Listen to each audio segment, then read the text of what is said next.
Top singer വേദിയിൽ ഇന്ന് ആദ്യ ഗാനവുമായി എത്തിയത് നീഹാരയാണ്.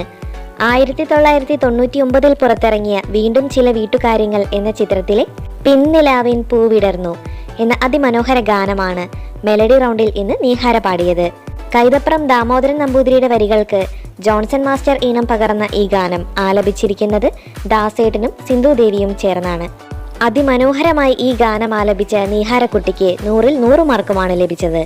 1982 പുറത്തിറങ്ങിയ പാളങ്ങൾ എന്ന ചിത്രത്തിലെ ഏതോ ജന്മ കൽപ്പനയിൽ എന്ന എവർഗ്രീൻ ഹിറ്റ് ഗാനമാണ് റെട്രോ റൗണ്ടിൽ ഇന്ന് ശിവാനിക്കുട്ടി പാടിയത്. പൂവച്ചൽ ഖാദറിന്റെ വരികൾക്ക് ജോൺസൺ മാസ്റ്റർ ഈണം പകർന്ന ഈ ഗാനം ആലപിച്ചിരിക്കുന്നത് വാണിയമ്മയും ഉണ്ണിമേനോനും ചേർന്നാണ്. 99 മാർക്കാണ് ഈ പാട്ടിന് ശിവാനിക്കുട്ടിക്ക് ലഭിച്ചത്. 1978 പുറത്തിറങ്ങിയ മദനോത്സവം എന്ന ചിത്രത്തിലെ സന്ധ്യയെ കണ്ണീരിതെന്തേ സന്ധ്യയെ എന്ന എവർഗ്രീൻ ഹിറ്റ് ഗാനവുമായിട്ടാണ് റെട്രോ റൗണ്ടിൽ പാടാൻ ഇന്ന് ഇശലെത്തിയത്. ONV കുറുപ്പിന്റെ വരികൾക്ക് സലിൽ ചൗധരി ഈണം പകർന്ന ഈ അതിമനോഹര ഗാനം ആലപിച്ചിരിക്കുന്നത് ജാനകി അമ്മയാണ്. അതിമനോഹരമായി ഈ ഗാനം ആലപിച്ച ഇശൽക്കുട്ടിക്ക് 100-ൽ 100 മാർക്കുമാണ് ലഭിച്ചത്.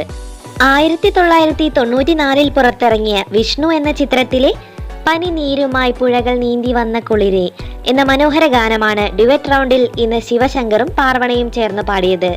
ബിച്ചു തിരുമലയുടെ വരികൾക്ക് രവീന്ദ്രൻ മാസ്റ്റർ ഈണം പകർന്ന ഈ ഗാനം ആലപിച്ചിരിക്കുന്നത് ദാസേട്ടനും ചിത്രചേച്ചിയും ചേർന്നാണ്. ഡ്യുവറ്റ് റൗണ്ടിലെ ഈ പെർഫോമൻസിന് പാർവണയ്ക്ക് ലഭിച്ചത് 98 മാർക്കും ശിവശങ്കറിന് ലഭിച്ചത് 97 മാർക്കുമാണ്.